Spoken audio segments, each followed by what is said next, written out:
Hello good morning students. Rajeev Gurukul में आप लोग का फिर से स्वागत है स्टूडेंट्स। आज नेटवर्क थ्योरी का दो प्रॉब्लम लिए हैं। ये दोनों प्रॉब्लम आपका एसएससी जेई और रेलवे में पूछा गया है स्टूडेंट। तो इस तरह का प्रॉब्लम को आप कैसे सॉल्विंग करोगे, स्टेप बाय स्टेप देखो स्टूडेंट, आपको समझ में आएगा। एक सर्किट में आपको दिया गया है कि RTH निकालना है और R का वैल्यू निकालना है और आपका मैक्सिमम पावर निकालना है, और दूसरे सर्किट में R इक्विवेलेंट निकालना है। ये दोनों प्रॉब्लम अच्छा प्रॉब्लम है। ये आपका कंपटीशन और पॉइंट ऑफ व्यू से दोनों प्रॉब्लम आने की संभावना है और सेमेस्टर में तो इस तरह का प्रॉब्लम ढेर सारा आते रहता है। तो देखो स्टूडेंट, स्टेप बाय स्टेप समझने का कोशिश करो। पहला प्रॉब्लम क्या बोल रहा है, calculate the value of R which will absorb maximum power from the circuit drawn below, also compute the value of maximum power। अब देखो स्टूडेंट, ये आपका सर्किट दिया गया है, यह सर्किट आपका है। इस सर्किट में आपका R का वैल्यू को निकालने के लिए बोल रहा है। इस सर्किट में R के अक्रॉस में मैक्सिमम पावर कितना क्या एब्जॉर्ब होगा, उसी को आपको क्या करना है, फाइंड आउट करना है, मैक्सिमम पावर कैलकुलेट करना है स्टूडेंट। अब देखो ये सर्किट दिया गया स्टूडेंट। अब देखो calculate the value of R। पहले हम लोग क्या करते हैं स्टूडेंट, R का वैल्यू को फाइंड आउट करते हैं। R का वैल्यू को कैसे फाइंड आउट करेंगे, जिस टर्मिनल के अक्रॉस में R का वैल्यू को फाइंड आउट करने के लिए बोला जाएगा स्टूडेंट, उस सर्किट को क्या करेंगे, ओपन कर लेंगे। इसको इसके अक्रॉस बोल रहा है, इसको क्या करेंगे, ओपन करेंगे। देखो इसको ओपन कर दिया, इसी को R बोलेंगे या तो क्या बोलेंगे, RTH बोलेंगे। ठीक है स्टूडेंट, इसमें RTH निकालने का दो कॉन्सेप्ट है स्टूडेंट। यदि वोल्टेज सोर्स रहेगा तो उसको क्या करेंगे, शॉर्ट सर्किट करेंगे, और करंट सोर्स रहेगा तो क्या करेंगे, ओपन सर्किट करेंगे। यहाँ पर वोल्टेज सोर्स और करंट सोर्स दोनों है स्टूडेंट। तो आपको क्या करना है, वोल्टेज सोर्स को क्या करना है, शॉर्ट करना है, और करंट सोर्स को क्या करना है, ओपन करना है, और RTH का वैल्यू को फाइंड आउट करना। अब देखो स्टूडेंट, इसके अक्रॉस में यदि आप RTH को वैल्यू को फाइंड आउट करोगे तो 10 और 5 का कनेक्शन कैसा होगा, पैरेलल होगा, क्योंकि यहाँ पर करंट का ब्रांचिंग हो रहा है। जब करंट का ब्रांचिंग होता है तो रेजिस्टेंस का कनेक्शन जो होता है वो क्या होता है, पैरेलल होता है। पैरेलल का फॉर्मूला होता है student R1 Guna R2 dividing by R1 plus क्या होता है, R2 होता है। उसी कॉन्सेप्ट का इंप्लीमेंट करके स्टूडेंट RTH का वैल्यू को फाइंड आउट करेंगे। तो RTH इज इक्वल टू 10 गुना 5 डिवाइडिंग बाय 10 प्लस 5 होगा। इसको सॉल्व करेंगे स्टूडेंट, तो 10 बाई क्या होगा, 3 होगा। RTH का वैल्यू होगा 10 बाई 3। RTH का वैल्यू निकल गया, इसका मतलब R का वैल्यू और RTH का वैल्यू दोनों बराबर होगा स्टूडेंट। इसका मतलब R का वैल्यू 10 बाई 3 होगा।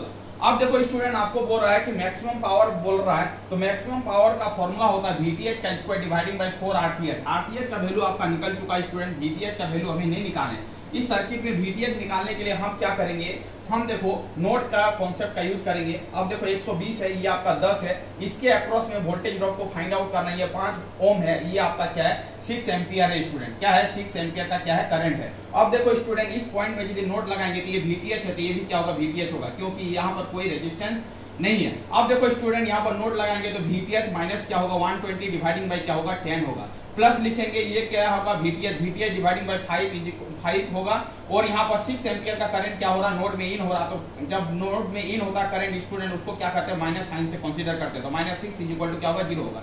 इस इक्वेशन को स्टूडेंट हम स्टेप बाय स्टेप सॉल्विंग करेंगे तो आप क्या हो जाएगा, VTH minus 120 dividing by 10 VTH by 5 is equal to 6 को उधर ले जाएंगे। इस दोनों का एलसीएम लेंगे स्टूडेंट, 10 होगा।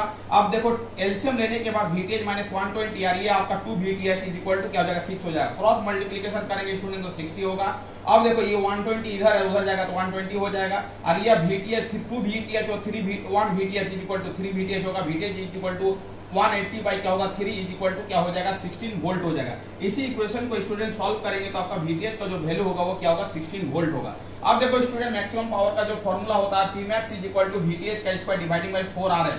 VTH का वैल्यू निकला है स्टूडेंट 60 का स्क्वायर हो जाएगा डिवाइडिंग बाई 4। RTH का वैल्यू निकला 10 बाई 3। इस वैल्यू को यहाँ पर पुट अप करेंगे student, step by step solving करेंगे। सॉल्विंग करने के बाद आपका जो आंसर आएगा 270 वाट आएगा।